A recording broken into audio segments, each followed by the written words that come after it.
The light was fading across the eastern hills of Galilee, painting the vast surface of the Kinneret in shades of bruised purple and deep indigo.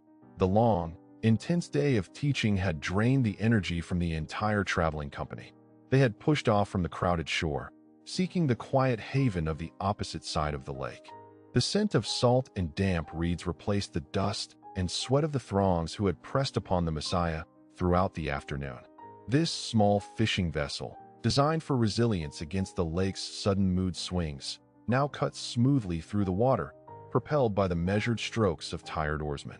Many among the company were veterans of this unpredictable sea, fishermen who understood its currents, its depths, and the subtle warnings it occasionally offered. They were men accustomed to hardship, valuing self-reliance and mastery over their craft. They knew how to handle a boat. They believed they knew how to manage their environment. But the sheer physical exhaustion following the demanding ministry bred a certain psychological complacency. They settled into the stern, the familiar rhythm of the journey promising swift oblivion. The master himself, utterly spent from pouring out wisdom and compassion, found rest instantly, cushioning his head against a simple leather pillow, sinking into a sleep so profound it seemed impervious to the gentle rocking of the boat and the low conversations around him. It was in that deceptive quiet that the air began to shift, the stillness shattered not by a gradual breeze, but by a sudden, fierce pressure drop, accompanied by a distant, mounting roar that sounded less like wind and more like the rapid approach of a relentless entity. The sky, moments before vast and clear, suddenly folded into a dense canopy of oppressive slate gray. A blast of frigid air roared down without warning from the steep, rocky gorges lining the lake, striking the water with the devastating force of a hammer blow. The placid surface transformed instantly into a violent froth. The boat, which had been gliding steadily, was snatched and tossed like a child's toy. Waves, impossibly steep and powerful for this inland sea, began to crash over the low gunwales, filling the vessel rapidly with chilling, dark water. This was not a manageable squall.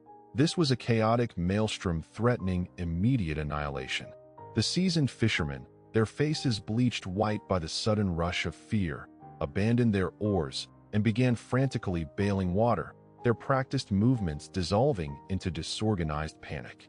The sudden and overwhelming outer chaos mirrored a deeper, interior turmoil within their souls. This terrifying, unbidden shift, from certainty to absolute peril, is the essence of profound human anxiety, the instant when the controlled environment of the mind collapses under a stressor that cannot be reasoned with or fought off through sheer human effort. The rapid realization that skills, experience, and physical exertion are utterly insufficient to hold back the tide of disaster can feel like a spiritual drowning. For these men, the immediate, suffocating sensation was not merely the cold spray and the terrifying tilt of the boat, but the paralyzing shock of finding their world entirely beyond their control. They shouted against the rising gale, their voices thin and reedy compared to the thunderous wind and the relentless crashing waves. Yet, the focal point of their terror became the one seemingly oblivious figure, the master, sleeping soundly amidst the catastrophic uproar. How could such profound peace exist where despair reigned supreme? How could the core of quietude remain unshaken while the very foundations of their physical life were tearing apart? The rising panic in their chests, mirroring the rising water beneath their feet, became a frantic, visceral cry of confusion and abandonment. They wrestled against the physical ropes and the psychological grip of terror, asking the silent, fundamental question that echoed far beyond the choppy waters of Galilee. Is anyone truly watching over us? Does he care that we are about to perish? This moment of ultimate vulnerability, where external catastrophe forces an unavoidable internal reckoning, sets the stage for a journey into the nature of true spiritual authority and the radical, transformative peace available only through recognizing who truly sits in the boat of our life, even when everything else seems lost to the raging tempest. The vessel was now less a ship and more a churning extension of the violent sea, perpetually listing, with every beam protesting the tremendous stress. The initial surge of adrenaline that fueled the men's physical resistance had long since been depleted, replaced by the leaden resignation of impending defeat. They watched the inexorable rise of the water level in the hull, understanding that the margin between stability and capsizing had narrowed to nothing. This realization marked the point where human effort utterly failed, forcing the crisis from the physical plane to the existential. Consequently, the core struggle shifted from fighting the external elements to battling a profound internal dissonance. These disciples had witnessed demonstrations of authority over disease, over human convention, and even over the very spirits of darkness. Yet, standing on the threshold of death by drowning, that accumulated evidence of divine power seemed to evaporate. How could the master of the cosmos, the promised hope of Israel, submit himself and his chosen companions to such a capricious, chaotic end? This cognitive clash between the Messiah's known power and his current, palpable stillness created a corrosive doubt more insidious than the fear of the storm itself. In stark juxtaposition to their own unraveling sanity, the figure in the stern remained an anomaly of perfect tranquility. His deep slumber was not merely the rest of a weary man. It was an impenetrable fortress of composure, undisturbed by the immense sounds and forces that consumed the rest of the world. This utter lack of reaction, interpreted through the lens of their panic, twisted the men's fear into a searing, personal accusation. They felt not merely abandoned by circumstances, but actively disregarded by the one figure who held the power to change them. The silent accusation that formed in their hearts was a challenge to his compassion, a question of whether their individual lives mattered in the grand sweep of his divine purpose. Therefore, driven past the etiquette of respect and the reverence for his person, their approach to the stern became an act of volatile, desperate desperation. The shaking of his shoulder was forceful, demanding, a physical manifestation of their emotional upheaval. It was the desperate, final resort of those who have exhausted all conventional means of survival and now lash out at the perceived source of their abandonment. Their eyes, wide and distorted by the relentless spray and the terror that had fully consumed them, pleaded not just for rescue, but for recognition. The sudden transition from profound repose to immediate, calm wakefulness was startling. He opened his eyes into the maelstrom, instantly present, utterly unhurried. There was no disorientation, no frantic assessment of the catastrophe, only an immediate, piercing understanding of both the external threat and the interior tempest brewing in the hearts of his followers. The chaos of wind and wave had elicited their primal response, the automatic reaction of anxiety, fueled by the feeling of being unprotected and forgotten.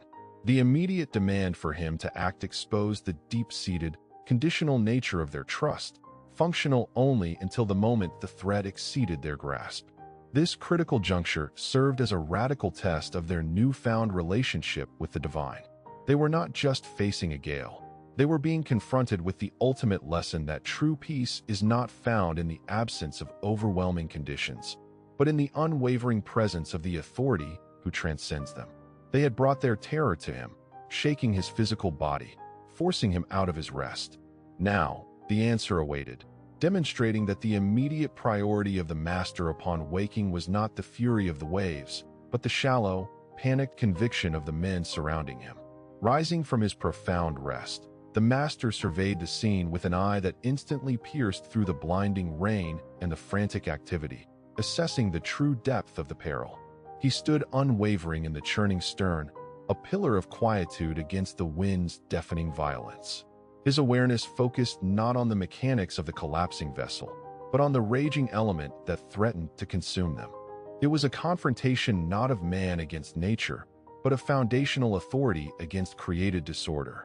He had entered the unfamiliar realm of their anxiety, but he addressed the unfamiliarity of their faith. He made no move to steady the ship, nor did he assist in the futile bailing. Instead, he lifted his hand, a gesture that encompassed not just the visible waves, but the chaotic forces driving them.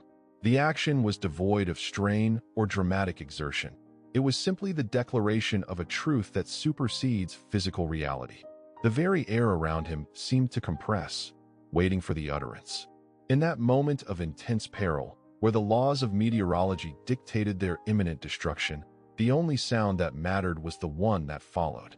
The command, when it came, was not a shout forced over the gale, but a measured, resonant decree. It carried the weight of primordial law, speaking to the essence of creation itself. It was the absolute word of jurisdiction, an effortless intervention that demonstrated ownership over the atmospheric forces. The roaring tempest, which moments before felt eternal and unbreakable, received the instruction to cease its operations. This single utterance dissolved the crisis instantly, not through gradual reduction, but through immediate, total obedience. The change was shocking in its instantaneous nature. 1 second, the world was a cacophony of thunderous wind, crashing water, and desperate shouting. The next, an unsettling, cosmic silence descended. The gale's roar dissolved instantly into an absolute stillness, a vacuum of sound that pressed upon their ears. The towering waves, arrested mid-crest, suddenly flattened into a mirror-like expanse, reflecting the rapidly clearing sky. The transition from maximum entropy to perfect order was the visible sign of the threshold crossed. The men were no longer merely navigating the Sea of Galilee, but standing inside a miracle, a reality where the boundary between natural and divine was utterly erased. The residual moisture clung to the disciples' faces, but the cold fear of drowning was replaced by a paralyzing theological terror. They stared not at the placid water, but at the one who commanded it. The question that arose in their hearts was far weightier than their initial panicked plea. It was a realization of incomprehensible identity. This was the profound moment of revelation. The understanding that their companion was not just a great prophet or teacher, but the very articulation of divine sovereignty. Their prior anxieties about the external world vanished, consumed by an awe that redefined the parameters of their reality. Consequently, the master turned his gaze inward, addressing the internal storm that had proven more tenacious than the gale. The true essence of the confrontation was laid bare.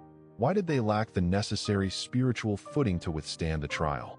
Their failure was not merely in being afraid, but in allowing fear to entirely eclipse their memory of his power and their trust in his enduring presence.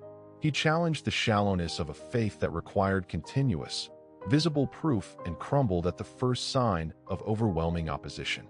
He asked where their confidence had gone, demanding they look not at the immediate disaster, but at the potential for faith that resided untapped within them, a reservoir capable of standing firm even when the known world dissolves into chaos. This sudden, unsettling calm forced them to reconcile the terrifying authority they had just witnessed with the human vulnerability they had just exhibited, inaugurating a deeper, more challenging phase of their spiritual journey. The heavy silence that enveloped the boat felt profoundly different from the customary calm of a secure night. It was an unnerving quietude, ringing with the profound echo of divine command. They were physically safe, but spiritually, the 11 remaining men felt completely unmoored. The vast, starlit dome of the night sky, now fully visible and unobstructed, seemed to press down on them, demanding an unnerving degree of accountability for their recent, abject failure of trust. Their former pride, deeply rooted in their hard-won mastery of the fishing trade, utterly dissolved, replaced by a searing, internal humiliation. They now faced the undeniable, absolute evidence of a hierarchy far exceeding their limited worldly experience. A reality where the elemental forces they respected and feared most bent their knees to the effortless utterance of the man sleeping peacefully in their midst. Furthermore, this sudden, overwhelming display of dominion over creation triggered an immediate and severe process of self-judgment within the disciples. If the Son of Man possessed such effortless power to subdue the churning chaos of the elements, how pathetic, in devastating contrast, was their own spiritual fragility, a state of mind so easily and entirely shattered by a mere meteorological squall. This startling realization presented a grueling, unavoidable moral dilemma.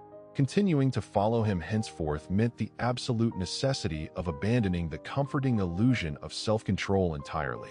It demanded an obedience not merely born of convenience or temporal promise, but of a radical, terrifying surrender, requiring the immediate dismantling of every carefully constructed boundary they had previously placed around the definition of their commitment. The cost of discipleship had just been escalated exponentially. Consequently, the remaining short, quiet act of rowing the small, waterlogged vessel toward the eastern shore felt fundamentally altered. The surface of the water, now impossibly smooth and black, reflected not only the distant, steady glow of the stars, but also the profound, unbridgeable chasm that had violently opened between their former, limited expectations of the Master and the staggering, terrifying truth of his authentic divinity. The moment the boat grated against the gravel of the Georgian coastline, the test immediately shifted ground, transforming from a physical struggle against water to a confrontational challenge against ingrained human cynicism. They instantly encountered the palpable suspicion of those watching from the shore, people who already sensed the strange, potent, and profound energy radiating from the group that had impossibly traversed the lethal dangers of the night. This intense scrutiny and skepticism, rooted in the familiar world's refusal to accept the miraculous, became a fresh trial for the disciples. They were forced to decide, under the cold light of the breaking dawn, whether they would defend the astonishing, transcendent events they had just survived or retreat into silence, thereby confronting the skeptical enemies of human reason and established certainty. Their allegiance was being weighed not in faith during prosperity, but in courage during hostile contradiction. Building on this foundational anxiety, the experience of the storm and its resolution solidified the differences already simmering within the nascent group. Some immediately retreated into a stunned, frightened contemplation, overwhelmed by the sheer, incomprehensible scale of the miracle and the demand it placed upon their future. Others, however, felt a fierce, burning, and resolute conviction, a profound sharpening of loyalty that had been definitively tempered in the crucible of absolute, inescapable fear. This notable divergence in their personal, internal responses to the same miracle created an invisible tension among them, subtly dividing those whose faith was merely fleetingly impressed from those whose lives had been permanently, irrevocably consecrated by the terrifying encounter. They were now irreversibly bound by an unprecedented, life-altering secret, a shared experience of transcendence that irrevocably set them apart from all other men, marking the true, perilous beginning of their walk in a world now exposed as fundamentally hostile to the divine reality they knew resided in their boat. The central, unavoidable truth emerging was this: rescue from the physical storm was merely a prerequisite, a prologue. The actual, continuous ordeal was the long-term process of accepting the transformative, all-encompassing identity of the rescuer and living consistently and without reservation within the bounds of that terrifying, yet magnificent, truth. Upon touching the gravelly shore of the Decapolis region, the environment immediately presented a test of an entirely different magnitude. The disciples, moments after witnessing the absolute subjugation of the natural world, were plunged into a spiritual battlefield of profound, naked hostility. No sooner had they disembarked than they were confronted by a figure of utter, terrifying degradation, a man dwelling among the tombs, a living embodiment of untamed human and spiritual anarchy. This encounter served as the immediate, brutal counterpoint to the quiet authority demonstrated upon the water. This was the face of the opposition that defied all natural law and reason. This man, held captive by a legion of dark entities, represented a challenge that mere physical resilience could never overcome. He was a symbol of overwhelming interior chaos, a soul shattered by forces entirely outside the realm of natural disaster. The fishermen, used to the tangible dangers of deep water and sudden weather shifts, now stood paralyzed before a danger they could neither grapple with nor flee. Consequently, the master's response was swift and definitive, bypassing the need for physical confrontation entirely. He spoke not to the man, but to the multitude of dark spirits within him, demanding their identification and their ultimate expulsion, demonstrating a command over the spiritual hierarchy, as effortless as his decree over the elements. A new layer of consequences immediately unfolded, illustrating the radical, disruptive impact of divine power upon a settled, secular economy. The departing demonic forces, seeking a vessel for their chaotic energy, were permitted to enter a large herd of swine grazing nearby, an industry vital to the local, Gentile-dominated community. The subsequent, catastrophic plunge of the entire herd into the sea served as a tangible, immediate representation of the staggering cost incurred when supernatural order interrupts worldly commerce. The disciples watched, now forced to reckon with the economic and social ramifications of their master's mission. Building on this, the fear that gripped the swineherds was not the holy terror of witnessing divine power, but a practical, self-preserving panic rooted in substantial financial ruin. They fled, disseminating the alarming news throughout the surrounding villages and countryside. Soon, the citizens of the entire region converged upon the shoreline. They found the transformed man, clothed, calm, and seated peaceably at the master's feet, a picture of perfect mental and physical restoration. Yet, instead of rejoicing in this extraordinary deliverance, the locals were primarily consumed by the magnitude of their economic loss. They weighed the worth of a healed soul against the immense value of 1,000 drowned pigs, and the pigs' value prevailed. This reaction provided the disciples with a deeply unsettling revelation concerning the human preference for material security over transcendent truth. They realized, with profound clarity, that the external enemies of the faith might not always be raging storms or chaotic spiritual forces, but the mundane, entrenched comforts of a skeptical society. The ultimate test of their commitment was rapidly transitioning from surviving personal danger to enduring public alienation. Their fidelity was now being assessed not by their skill in a boat, but by their willingness to be associated with a figure whose actions were so disruptive that an entire community, a whole city's worth of people, was willing to petition him to leave their territory. Therefore, as the townspeople, paralyzed by apprehension and attachment to their predictable lives, ultimately begged the master to depart from their borders, the disciples faced a crucial inflection point. They understood that following him meant accepting permanent estrangement from the established order. The peace he offered was not a guarantee of a smooth, friction-free life, but the quiet assurance of absolute sovereignty in the face of universal rejection. They left the shore, re-entering the boat with a silent, heavy acknowledgement that the true return with the elixir would not be celebrated with praise, but would necessitate carrying the quiet, revolutionary truth back into a world deeply hostile to its implications.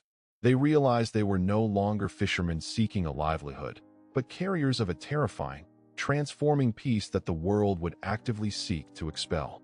The vessel's prow sliced back through the morning mist, returning toward the familiar, heavily populated western shore, yet the physical journey felt entirely secondary to the immense psychological distance the travelers had traversed.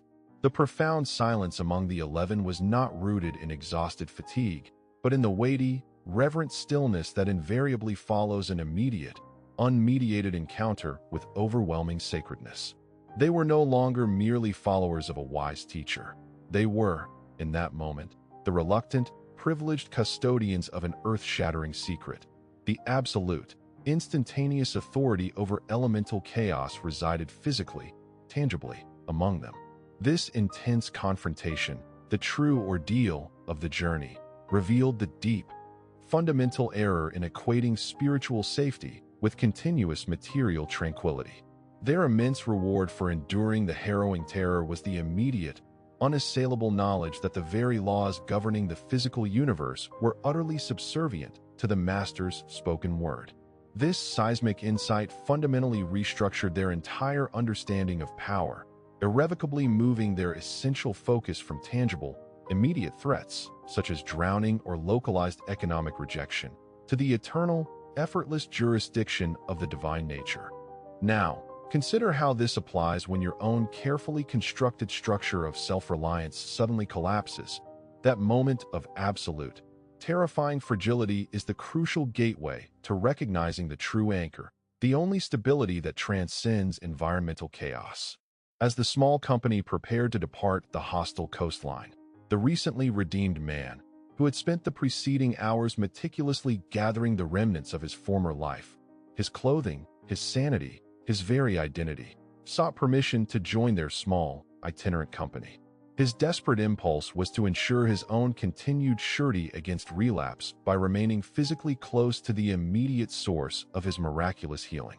However, The subsequent instruction he received marked a pivotal, strategic divergence in the master's established missionary methods.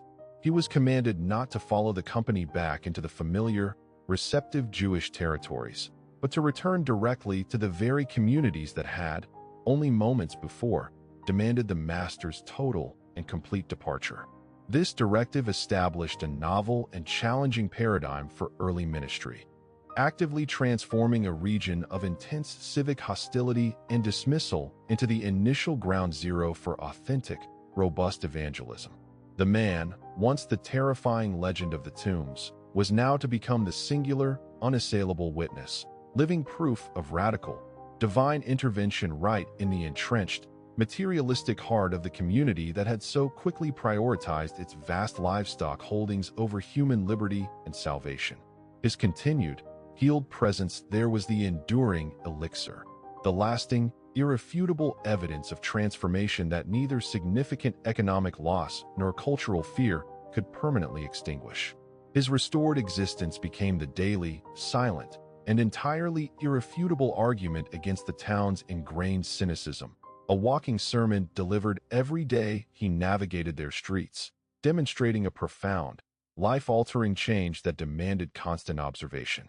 The disciples observed this immediate, resolute, and unwavering obedience from the newly salvaged soul, an allegiance that stood in sharp, unsettling contrast to their own recent and conditional faith.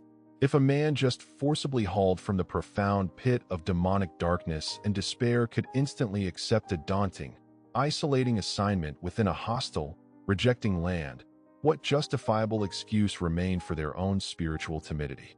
The entire harrowing journey concluded not with comfortable, self-assuring answers, but with a heavy, immediate sense of profound responsibility, fully understanding that the miraculous tranquility on the sea was less a rescue and more a metaphor for the unshakable stability available within the core of the human spirit when anchored absolutely to the divine presence.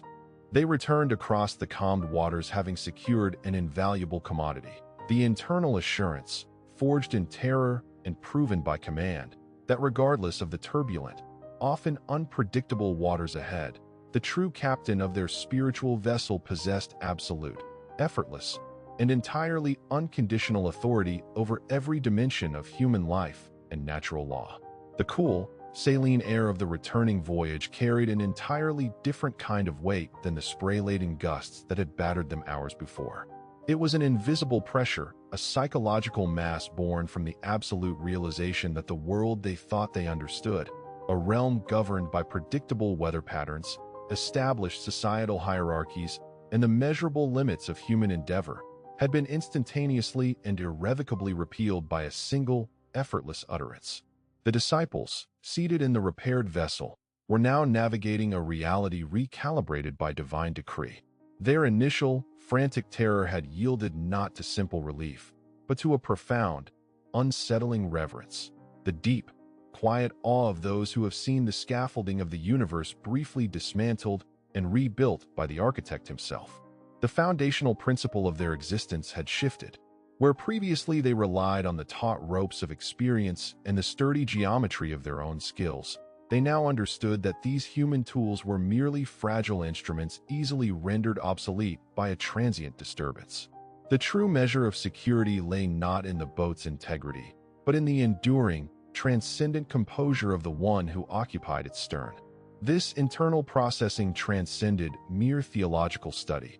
It was an existential immersion into the concept of dominion, an insight that demanded a total reordering of their priorities.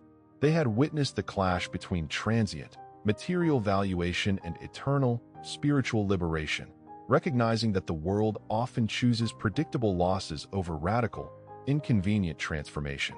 The societal reaction they had encountered ashore was, in its own way, a confirmation of the world's preference for the familiar comfort of self-management over the disruptive authority of the sacred. Furthermore, this unparalleled experience had forged an undeniable rift between their collective experience and the prevailing human skepticism awaiting them on the distant shore. They were bearers of a truth too immense to easily integrate into the common flow of life. marked by an understanding that their allegiance carried a cost far heavier than simple inconvenience. It demanded estrangement from the very communities that defined their previous identities. The quiet journey across the polished water became a pilgrimage through their own doubt, forcing them to reconcile their profound, recent failure of trust with the unmerited, staggering grace they had received. Their spiritual compass, once oriented toward immediate physical survival, was now spinning wildly, attempting to locate true north in a landscape where the divine had so overtly intersected the mundane. Reflecting on this journey so far, we grasped that the ultimate lesson was never about weathering the physical storm. It was about internalizing the authority capable of commanding it. The true test lay in how one incorporates such monumental knowledge into the fragility of daily living. How does the silent witness of absolute sovereignty translate into the quiet choices of tomorrow? The peace secured was not the absence of impending future threats, but the absolute confidence in the presence of the commander, rendering external circumstances secondary. We are left contemplating not the miracle itself, but the enduring aftermath, the daunting yet liberating requirement to live consistently under the shadow of such radical power, transforming personal fragility into unassailable spiritual fortitude. The stage is set for the final reckoning, which will articulate how this supreme, transcendent authority offers the blueprint for navigating the perpetual, recurring storms of the inner landscape. The air that accompanied the rising sun felt clean, scrubbed free of the night's terror. The Sea of Galilee, now unmoving and polished like a shield of darkened glass, reflected the silent, exhausted faces of the men. They had returned to the familiar rhythm of the oars, yet nothing felt familiar. Each stroke now carried the immense, unsettling weight of an unpayable debt, a life redeemed not by their experience or effort, but by the sheer, effortless declaration of the divine. They rode in the enduring shadow of the question the master had posed, a challenge that echoed deeper than any thunder. Where is your faith? This question, they realized, was not a momentary rebuke concerning their reaction to the storm's imminent physical threat. It was a profound, timeless diagnosis of the human heart, one that extended far beyond the immediate peril of deep water. Their true failure was the spiritual reflex, the automatic, panicked assumption that the presence of overwhelming chaos meant the immediate and total absence of divine care. They had allowed the terrifying spectacle of the external world to dictate their internal truth. They had forgotten, in the most critical moment, that the anchor of the soul does not secure the vessel by eliminating the wind, but by remaining utterly unshakable amidst its fury. The journey back was their final assimilation of the core lesson. The master had demonstrated authority over two distinct forms of chaos. First, the random, elemental frenzy of nature, the storm on the water.